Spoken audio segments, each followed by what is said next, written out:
Hello and welcome back to my another tutorial. In this tutorial I am going to share with you how to turn on assistive touch in your iPhone 15. So let's take a look how to do that.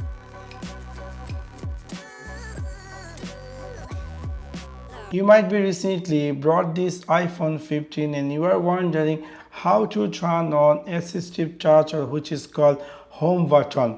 In order to do that, it's really very easy and simple. You need to click in your iPhone 15 settings section. After click over there, you need to scroll down and then you will find here something say accessibility. After click over accessibility, you need to click here touch, and after click over touch we will find here something say assistive touch. From here, if you decide to turn on assistive touch, you can simply turn on. Immediately we will see in my phone going to be appear assistive touch. For example, we will see now in my phone home screen or everywhere there is assistive touch. Now from here assistive touch you can easily use whatever you want. So if I click home, and that's going to be home. So within this simple way you can easily enable assistive touch in your iPhone 15. So that's for now. Thanks for watching my video. See you next one.